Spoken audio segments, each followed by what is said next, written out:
Halo teman-teman, selamat datang di channel Teras Rumah. Hari ini kita mau ngobrol soal salah satu masalah yang kelihatannya sepele, tapi sebenarnya sudah lama menjadi PR besar bangsa ini, yaitu masalah sampah. Masalah yang kita lihat setiap hari di sungai, di pinggir jalan, ataupun di TPA yang semakin penuh. Tapi sekarang ada satu kabar yang menarik. Pemerintah akhirnya mulai serius. Bukan cuma membersihkan sampah, tapi mengubahnya menjadi energi listrik. Ya, sampah yang selama ini kita anggap masalah akan dirubah menjadi sumber energi. Lalu, sejauh mana keseriusan ini? Apakah ini hanya wacana atau benar-benar akan berjalan? Yuk, kita simak ceritanya di channel Teras Rumah.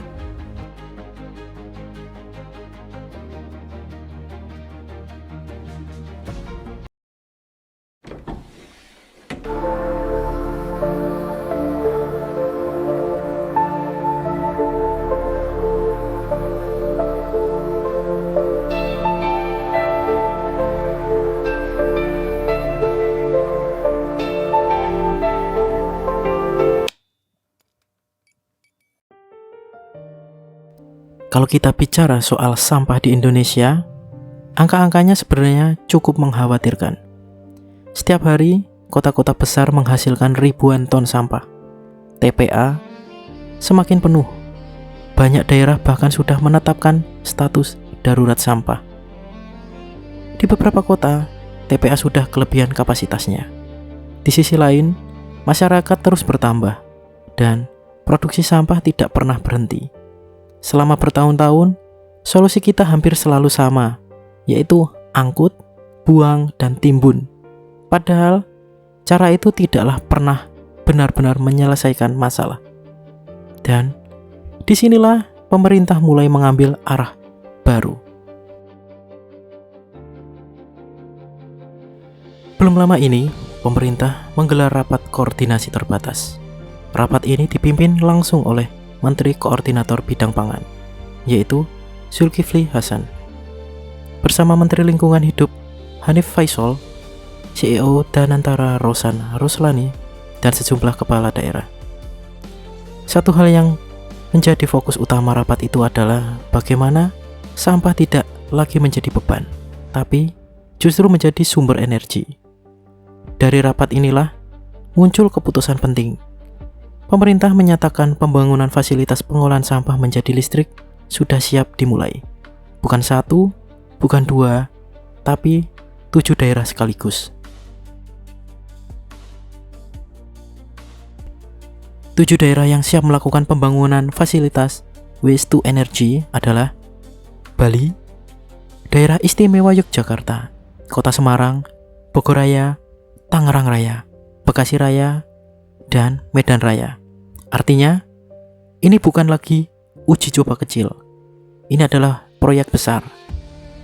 Zulkifli Hasan secara terbuka menyampaikan bahwa groundbreaking atau pembangunan fisik akan segera dilakukan di 7 lokasi tersebut.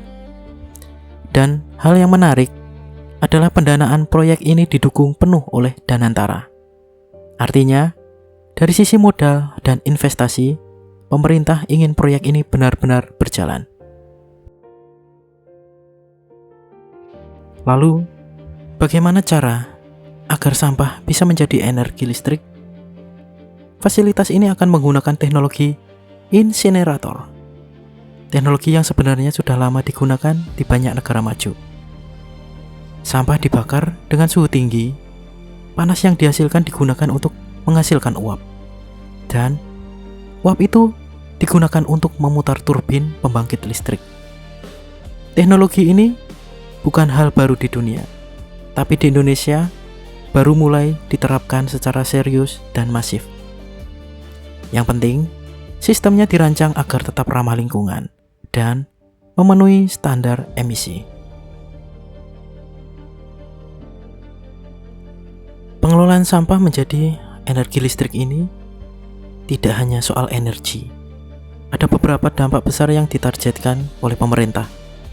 Yang pertama, mengurangi tumpukan sampah di perkotaan, yang selama ini menjadi masalah utama. Yang kedua, menambah pasokan listrik nasional, sekaligus menjadi sumber energi baru yang terbarukan atau EBT. Yang ketiga, membuka lapangan kerja baru, mulai dari operasional, teknisi, hingga sistem pendukungnya. Zulkifli Hasan menegaskan, dengan hadirnya peraturan Presiden nomor 108 tahun 2025, pengelolaan sampah ini tidak lagi menjadi sekedar rencana, tapi sudah mempunyai payung hukum yang jelas.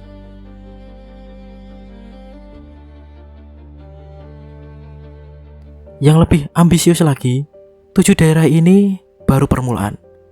Pemerintah menargetkan program Waste to Energy akan dibangun di 34 daerah di seluruh Indonesia.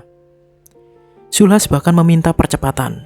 Targetnya, minggu depan bisa bertambah 7 daerah lagi. Bulan berikutnya bertambah lagi. Hingga seluruh daerah prioritas bisa terjangkau. Presiden Prabowo sendiri menargetkan seluruh proyek ini bisa selesai dalam waktu 2 tahun. Pada tahap awal, program ini sudah direncanakan di kota-kota besar seperti Jakarta, Tangerang, Bandung, Yogyakarta, Semarang, Surabaya, Bali, dan Makassar. Setiap fasilitas ditargetkan mampu mengolah sekitar 1.000 ton sampah per hari. Angka yang sangat signifikan.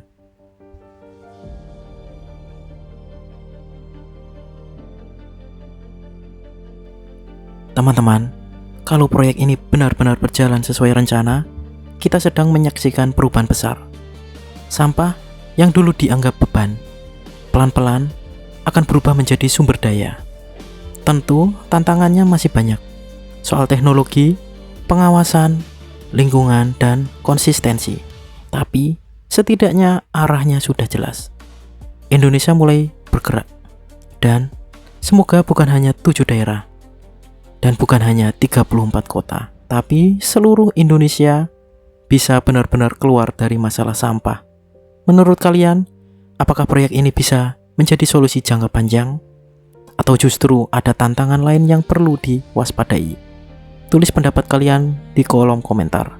Terima kasih sudah mau mengobrol di teras rumah. Jangan lupa like, komen, dan subscribe. Sampai jumpa di cerita berikutnya. Salam teras rumah.